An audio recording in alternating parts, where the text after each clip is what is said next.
আসসালামু আলাইকুম। আমি মোহাম্মদ শামিউর রহমান ট্রেডিং বাংলাদেশ থেকে। আশা করি সবাই ভালো আছেন। ১ম এই বলতে চাই ট্রেডিং বাংলাদেশ ছোট পরিসরে ২ টি কার্যক্রমের সাথে যুক্ত আছে। একটি অনলাইন ওয়ার্কশপ সার্ভিস, অন্যটি স্টক সাজেশন। দুটোই নামমাত্র মূল্যে পেইড সার্ভিস। ২ ঘন্টার মাত্র ২ টি সেশনের মাধ্যমে এই ওয়ার্কশপটি ডিজাইন করা হয়েছে। স্টক প্রাইসের বেসিক ক্যারেক্টারিস্টিক্স এবং কিছু ইফেক্টিভ স্ট্র্যাটেজির কম্বিনেশন করে এই ওয়ার্কশপগুলো ডিজাইন করা।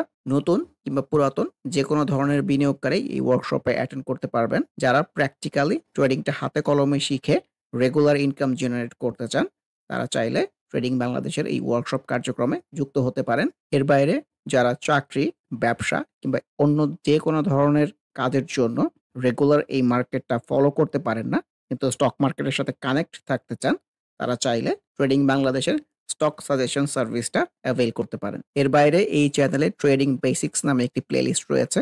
এটি মূলত ট্রেডিং শেখার প্লেলিস্ট। ক্যান্ডেলস্টিক এবং এর বিভিন্ন প্যাটার্ন, বিভিন্ন effective strategy, for example moving average trading strategy, upswing এর বিভিন্ন ফেজ এবং এই ফেজে ট্রেড প্ল্যান করার কোনো স্কোপ আছে কিনা, কিংবা বাউন্স ব্যাক ক্যান্ডেলগুলো কেমন হতে পারে, এসব সহ ট্রেডিং সংক্রান্ত বিভিন্ন বিষয়ের উপর ভিডিও দেয়া আছে। যে যেখানে আছেন সেখান থেকেই ট্রেডিং বেসিক্স প্লেলিস্টটি ফলো করে ট্রেডিং সম্পর্কে আইডিয়া নিতে পারেন। আলোচনার শুরুতে যদি ইন্ডেক্সটা নিয়ে বলি, ক্যান্ডেলস্টিক ওয়াইজ আমরা যে সিনারিওর সামনে এসে দাঁড়িয়েছি, বিশেষ করে গত দিনের যে ক্যান্ডেলটা, গত দিনের ক্যান্ডেল, তার আগের দিনের ক্যান্ডেল, তার আগের দিনের ক্যান্ডেল, এই ৩ দিনের ক্যান্ডেলটাকে যদি আমি একটা কম্বিনেশন করে দেখি, সো এটাকে আমি একটা রিটেস্ট টাইপ সিনারিও বলতে চাচ্ছি।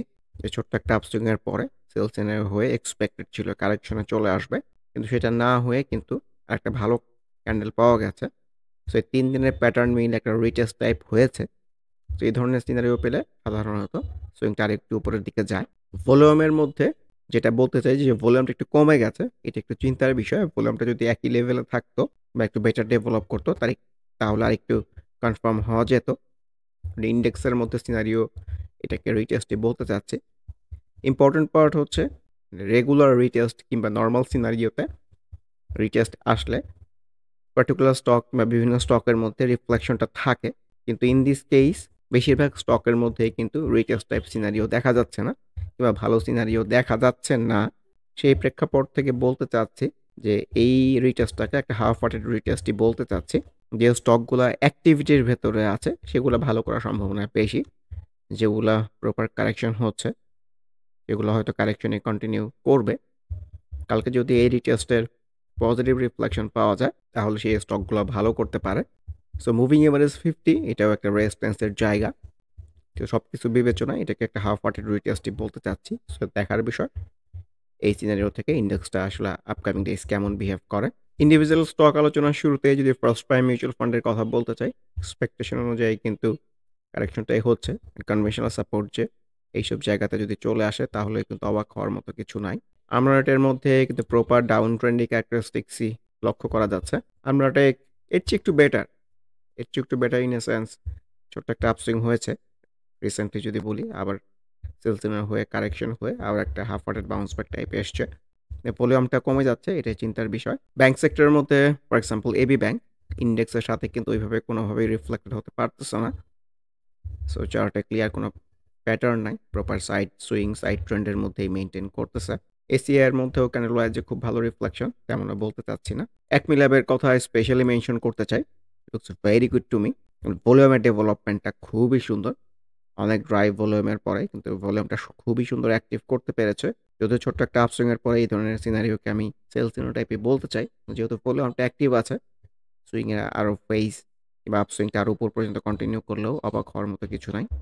তো ভলিউমের দিকে চিন্তা করে ক্যান্ডেলস্টিকের ফ্লো দেখে চিন্তা করে looks very good to me. অ্যাডভেন্টের মধ্যেও কিন্তু ক্যান্ডেল ওয়াইজ রিটেস্ট টাইপ সিনারিওর একটা রিফ্লেকশন আছে, সাইড সুইং এর মধ্যেই আছে। So let's see. আফটার বটর কথাও বলতে চাই, হাফ হার্টেড বাউন্স ব্যাক পাওয়া গেছে ছোট্ট কারেকশনের পরে। এর আগেও আমরা এখানে ছোট কারেকশনের পরে যে বাউন্স ব্যাকটা পেয়েছিলাম, খুবই ছোট একটা সুইং হয়েছে, আবার কিন্তু একটা বাউন্স ব্যাক পাওয়া গেছে। সো এই বাউন্স ব্যাকের কেমন রিফ্লেকশন দেখায় এটাই দেখতে চাই। অগ্নি নাথিং স্পেশাল ইনফ্যাক্ট, আমার কাছে মুভিং এভারেজ 20 রেস্ট এন্ড জোনটাই মনে হচ্ছে। AL looks very good to me. Trading এর প্রেক্ষাপট থেকে যে স্টক ভালো করতে থাকে, উপরের দিকে যেতে থাকে, যতক্ষণ না পর্যন্ত তার মধ্যে কোনো সেল সিগন্যাল চলে আসে, ততক্ষণই ট্রেডিং এর প্রেক্ষাপট থেকে ওই পার্টিকুলার স্টকটাই ভালো স্টক। এখানেও ভলিউমটা খুবই সুন্দর ডেভেলপ করেছে। সুইংটা উপরের দিকে যাচ্ছে। সো এটাই দেখতে চাই এই আপসুইংটা আসলে কতটুকু কন্টিনিউ হয়। আর একটা আপসুইং এর মধ্যে বিভিন্ন ফেজ থাকে। হয়তো একটু পরে গিয়ে আমরা একটা সেল সিগন্যাল দেখব। ভলিউমে যদি অ্যাক্টিভিটি থাকে সেল সিগন্যালটা কারেকশন না হয়ে কিন্তু আরো উপরের দিকে যেতে পারে। সবকিছুই আমাদের ট্রেড প্ল্যানিং এর মধ্যে রাখতে হবে। আর লাস্টে সুন্দর করে বলার কিছু নাই। চার্টে সবুজ মানেই ভালো। টেক্সটাইল সেক্টরের মধ্যে আলিফের মধ্যেও কিন্তু একটা half rate bounce back scenario. Anwar galvanising candle wise scenario খুব একটা ভালো না। তো সামহাও যদি ভলিউমটাকে অ্যাক্টিভ রাখতে পারে, ইনিশিয়ালি মুভিং এভারেজ 50 পর্যন্ত রেসপেক্ট করলেও করতে পারে। এওএল এখনো রেজিস্ট্যান্স জোনের কথাই বলতে চাচ্ছি। টেক্সটাইল সেক্টরের মধ্যে আর্গন ডেনিমের মধ্যেও কিন্তু একটা বাউন্স ব্যাক টাইপ সিনারিও এসছে। এর আগেও আমরা সব জায়গা থেকে বাউন্স ব্যাক পেয়েছিলাম, ছোট একটা আপসুইং হয়েছিল। এখানেও বাউন্স ব্যাক থেকে ছোট আপসুইং হয়ে সেলসেনার হয়ে প্রপার কারেকশনে চলে আসছে। সো আবার একটা বাউন্স ব্যাক পাওয়া গেছে। So let's see. এশিয়াটিক ল্যাবটাকেও অবজারভেশনের মধ্যে রাখা যেতে পারে। কারেকশনটা ভালো মনে হচ্ছে। Baraka power down trendy characteristics. British American টোবাকোর মধ্যেও কিন্তু একটা half hearted bounce back type scenario. ভলিউমটা ডেভেলপ করতে পারলে কিংবা লাস্ট 2-3 দিনের মতো সমপরিমাণে অ্যাক্টিভ রাখতে পারলে আর একটু কনফার্ম হওয়া যেত। বিবিএস কেবলস, বিবিএস কোনোটা সিনারিও ভালো মনে হচ্ছে না, কারেকশনের ফ্লোই মনে হচ্ছে। বিডি কম একটা রেজিস্ট্যান্স জোন, এটার কথাই মেনশন করতে চাই। বিডি ফাইন্যান্সের মধ্যেও কিন্তু একটা half hearted bounce back type scenario. Beach Hatcheries তো খুবই বাজেভাবে রিফ্লেক্টেড হচ্ছে।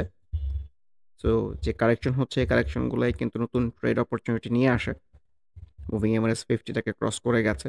কনভেনশনাল সাপোর্ট যেসব জায়গায় আমরা কথা বলতে চাই যদি এইসব লেভেলে এখানে পাওয়া যায় তাহলে কিন্তু সুন্দর ট্রেড প্ল্যান করার জায়গা হতে পারে। ভলিউমও গতদিন ভালোই পেয়েছে। যে কোনো সময় একটা বাউন্স ব্যাক আসলেও কিন্তু এটা সুন্দর ট্রেড প্ল্যান করার জায়গা হতে পারে। অবজারভেশনের ভেতরে রাখতে পারেন। বিকন ফার্মা ভলিউমটা অ্যাক্টিভ রেখেছে, এটা ডেফিনেটলি পজিটিভ বিষয়। প্রাইম ডেজ যদি ভলিউমের অ্যাক্টিভিটিটা থাকে সুইংটা আরও উপরের দিকে যাবে বলে আমার কাছে মনে হচ্ছে। বেঙ্গল উইন্ডসর তো একটা ট্রেন্ডি প্রবণতার মধ্যে ছিল, কিন্তু মুভিং এভারেজ 20কে ক্রস করে ফেলেছে। অ্যান্ড মুভিং এভারেজ 50 এইসব জায়গা থেকে একটা বাউন্স ব্যাক জেনারেট করতে পারে কিনা। বেস্ট হোল্ডিং এর কথাও বলতে চাই, এটাও একটা হাফ হার্টের রিটেস্ট সিনারিও। কেমন রিফ্লেকশন হয় এটাই দেখার অপেক্ষা। Bashundhara paper down trendy floor মধ্যেই আছে। তো অনেক লালের পর একটা সবুজ টাইপ ক্যান্ডেল এসছে। ইন্ডেক্স প্লে করলে এখান থেকে ভালো হতে পারে। বসুন্ধরা পেপার, ন্যাশনাল পলিমার এগুলো তো আসলে ইন্ডেক্সের উপরে খুবই রিফ্লেক্টেড হয়। ব্র্যাক ব্যাংকের সিনারিও ভালো মনে হচ্ছে না। বিএসসির কথাও বলতে চাই, ভলিউমটা অ্যাক্টিভ রেখেছে। তো ভলিউমটা অ্যাক্টিভ রাখলে তো সুইংটা উপরের দিকে যাওয়ারই কথা। আর ভলিউম ডিক্লাইনিং হতে থাকলে কিন্তু সুইংটা আস্তে আস্তে নিচের দিকে চলে আসতে পারে। Same goes for Bangladesh submarine cables, এটাও একটা হাফ হার্টেড রিটেস্ট হতে পারে। বিএসআরএম স্টিল ইন্ডিভিজুয়াল ক্যান্ডেল বললে ক্যান্ডেলটা ভালো এসছে। নিচে উইক মানেই হচ্ছে সেলারের চেয়ে বায়ারের অ্যাক্টিভিটি বেশি, কিন্তু এই সিনারিওটা এসছে একটা আপসুইং এর পরে। সুইং এর প্রেক্ষাপট থেকে চিন্তা করলে আপসুইং এর পরে এই ধরনের সিনারিওকে আমি সেল সিনারিও টাইপই বলতে চাই। বিএসআরএম স্টিলের মধ্যেও half hearted bounce back type scenario. Central Pharma অবজারভেশনের ভেতর রাখা যেতে পারে, প্রপার একটা সাইড সুইং মেনটেন করে চলতেছে। সিএনএটেক্স এর মধ্যেও একটা বাউন্স ব্যাক টাইপ সিনারিও এসছে। সো দেখা যাক। সিভিপিআরএল কেও অবজারভেশনের মধ্যে রাখা যেতে পারে, যেহেতু কারেকশন হচ্ছে না, মুভিং এভারেজ ঘেসে ঘেসেই চলতেছে। চার্টের সবুজও আসতেছে, অবজারভেশনের মধ্যে ডেফিনেটলি রাখা যেতে পারে। দেশবন্ধুর মধ্যেও ক্যান্ডেল ওয়াইজ সিনারিও কিন্তু ভালো, যদি ভলিউমটা ডেভেলপ করতে পারে নাই এক্সপেক্টেড হারে।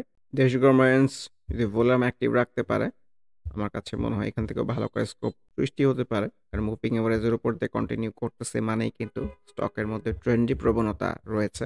ইবিএল কেও অবজারভেশনের ভেতরে রাখা যেতে পারে, ভলিউমটা যেহেতু অ্যাক্টিভ আছে। সুইংটা কিন্তু উপরের দিকে যাওয়ারই রিফ্লেকশন। আবার এমনও হতে পারে যে সুইংটা শেষের দিকে আনইউজুয়াল ভলিউম হয়ে একটা সেল সিনারিও টাইপ হয়ে কারেকশনে চলেও আসতে পারে। সো এইখান থেকে চিন্তা করি অলরেডি কিন্তু একটা সুইং হয়েছে। ই কেবলসের মধ্যে ক্যানেল ওয়াইজ রিফ্লেকশনটা ভালো, ভলিউমটাও ডেভেলপ করার চেষ্টা করতেছে। ইন্ডেক্স প্লে করলে তো একটা আপসুইং এক্সপেক্টেড। ইআইএল ভালো লাগতেছে, ইন্স্যুরেন্স সেক্টরের মধ্যে প্রথা বিরুদ্ধ। ভলিউমটা নতুন করে ডেভেলপ করেছে, সুইংটা উপরের দিকে যাচ্ছে। এটাই দেখতে চাই আসলে এই সুইংটা আসলে কতটুকু কন্টিনিউ হয়। এখানেও আমরা বড় একটা সুইং দেখেছিলাম। সো বড় একটা সুইং হয়ে গেলেও অবাক হওয়ার মতো কিছু নাই যদি ভলিউমটাকে অ্যাক্টিভ রাখতে পারে। এমারেল ওয়েল প্রপার কারেকশন হচ্ছে, অবজারভেশনের মধ্যে রাখেন। বাউন্স ব্যাক রিটেস্ট পাওয়া যায় কিনা একটু নিচ থেকে। ফারকেমের মধ্যেও ট্রেন্ডি প্রবণতা আছে এরকমই মনে হচ্ছে, কারণ মুভিং এভারেজের উপর দিয়ে কন্টিনিউ করতেছে। এখান থেকে সুইংটা উপরের দিকে যাওয়ার রিফ্লেকশন, ভলিউমটাও লক্ষ্য রাখতে হবে আনইউজুয়াল হয়ে যায় কিনা। Fine food looks very good to me, এটাও প্রপার একটা রিটেস্ট টাইপ সিনারিও। ভলিউমটাও খুবই সুন্দর, ইমপ্রুভ করতেছে। সো এই রিটেস্টটা ফ্রুটফুল হলে তো একটা আপসুইংই এক্সপেক্টেড। জিবিপি পাওয়ারের মধ্যেও কিন্তু ক্যান্ডেল ওয়াইজ একটা বাউন্স ব্যাক টাইপ সিনারিও এসছে। লো পেডের মধ্যে জেমিনি সিফুডের কথা বলতে চাই। ইন্ডিভিজুয়াল ক্যান্ডেল বললে খুবই ভালো। এটাও রিটেস্ট হতে পারে। ভলিউমটা যদি আরেকটু ভালো অ্যাক্টিভ রাখতে পারে, ছোট হলেও আরেকটা আপসুইং হতে পারে এখান থেকে। জেনেক্সিলের রিফ্লেকশন খুব একটা ভালো মনে হচ্ছে না। গোল্ডেন হারভেস্টের মধ্যেও ক্যান্ডেল ওয়াইজ ভালো এসেছে। গোল্ডেন জুবিলির মধ্যেও তো মুভিং এভারেজ 20 থেকে একটা বাউন্স ব্যাক টাইপ সিনারিও মনে হচ্ছে। তো ভলিউমের ডেভেলপমেন্টটা দরকার হবে আপকামিং ডেইজ। গোল্ডেন সোনের রিফ্লেকশন কিন্তু ভালো না, কারেকশনের রিফ্লেকশন। সো কারেকশনটাকে অবজারভেশনের ভেতরে রাখেন। জিপির মধ্যে পজিটিভিটি হচ্ছে ভলিউমের ডেভেলপমেন্টটা। যদিও একটা আপসুইং এর পরে এই ধরনের সিনারিওকে সেল সিনারিও টাইপই বলতে চাই। ভলিউম অ্যাক্টিভ রাখতে পারলে এখান থেকে সুইং এর আরও ফেজ এক্সপেক্টেড। জিপিএইচ ইস্পাতের মধ্যেও একটা retest type scenario. So let's see. HR টেক্সের মধ্যেও তো কারেকশন রিফ্লেকশনটা পাওয়া যাচ্ছে। মুভিং এভারেজের কাছ থেকে কিন্তু আবার নিচে উইক শো একটা ক্যান্ডেল এসছে। তো নিচে উইক থাকা মানেই তো বায়ারের অ্যাক্টিভিটি কিছুটা হলেও আছে। ভলিউমটা ছোট পরিসরে এখন অ্যাক্টিভ আছে। সো দেখা যাক। ট্রেন্ডি প্রবণতার মধ্যে আছে, দিস ইজ ফর শিওর। আইসিবির কথাও বলতে চাই। প্রপার কারেকশনের পরে অনেক লালের পরে তো সুন্দর একটা সবুজ ক্যান্ডেল এসছে। জায়গাটা ভালো মনে হচ্ছে। অ্যাটলিস্ট ওপরে ট্রেড প্ল্যান করার চেয়ে এই সুইং এর নিচে ট্রেড প্ল্যান করে ওয়েট করাটা আমার কাছে ওয়াইজ মনে হয়। আইসিআইসিএল এর মধ্যেও তো ক্যান্ডেল ওয়াইজ একটা bounce back type scenario. Ifad Autos কারেকশনটা ভালো হবে এরকম মনে হচ্ছে। অবজারভেশনের মধ্যে রাখেন। ব্যাংক সেক্টরের মধ্যে আইএফআইসি এই ধরনের ক্যান্ডেল থেকেও তো ছোট হলে আপসুইং হয়। সো অবজারভেশনের ভেতর রাখা যেতে পারে। Intake looks good to me. প্রথম কথা, যদি আমরা অ্যাট এ গ্লান্স চার্টের দিকে তাকাই, দেখবেন চার্টের মধ্যে কিন্তু লালের চেয়ে সবুজ বেশি। সো চার্টের সবুজ মানেই ভালো। রিসেন্টলি যে অংশটা পেয়েছে এখানে যদি কনসেন্ট্রেট করা হয়, সেল সিনারিও টাইপ ক্যান্ডেল ছিল, তারপর আরও ভালো ক্যান্ডেল এসছে, ভলিউমটাও কিন্তু ডেভেলপ করতে চাচ্ছে। সো এক্সপেক্টেড তো এখান থেকে আপসুইং। ইন্ট্রাকোর মধ্যেও half hearted bounce back type scenario. Islami ব্যাংকের মধ্যেও half hearted bounce back. GHRML যেটা বারে বারে মেনশন করতেছি যে মুভিং এভারেজ 50টাকে ক্রস করে যেতে পারতেছে না, তার আগে কারেকশন হয়ে যাচ্ছে। সো এক্সপেক্টেড তো কারেকশন। খান ব্রাদার্স নতুন করে কিন্তু ভলিউম পেয়েছে, সুইংটা উপরের দিকে যেতে চাচ্ছে। সো মুভিং এভারেজ 20 একটা রেজিস্ট্যান্সের জায়গা হলেও হতে পারে। কেডিএস এর কারেকশনটাকে অবজারভেশনের ভেতরে রাখা যেতে পারে। কোহিনূর ক্যান্ডেল ওয়াইজ খুবই সুন্দর এসছে, ভলিউমটা ডেভেলপ করার চেষ্টা করতেছে। সো কোহিনূরটাকেও ভালো লাগতেছে for new trade planning.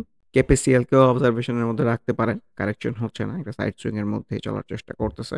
Legacy যেহেতু ভলিউম ডেভেলপ করতে পারে নাই, সুইংটা উপরের দিকে যাবে বলে মনে হচ্ছে না। লিব্রা ইনফিউশনের কথা বলতে চাই। প্রপার কারেকশন হয়েছে, একটু স্টেবল হওয়ার চেষ্টা করতেছে। সো এখানেও সেম কথা যে উপরের দিকে ট্রেড প্ল্যান না করে নিচের দিকে ট্রেড প্ল্যান করাটা wise. Lovello nothing special, swing এর নিচের দিকেই আছে মনে হচ্ছে। সো এইসব জায়গাতেও ট্রেড প্ল্যান করা যেতে পারে। ম্যাক্সন প্রপার ডাউন ট্রেন্ডি ক্যারেক্টারিস্টিক্স। মালাকের মধ্যেও সেম রিফ্লেকশন। মেঘনা লাইফের মধ্যেও ক্যান্ডেল ওয়াইজ কিন্তু খারাপ আসে নাই, যেহেতু ছোট পরিসরের ভলিউমটাও বৃদ্ধি করতে চাচ্ছে। সো দেখা যাক।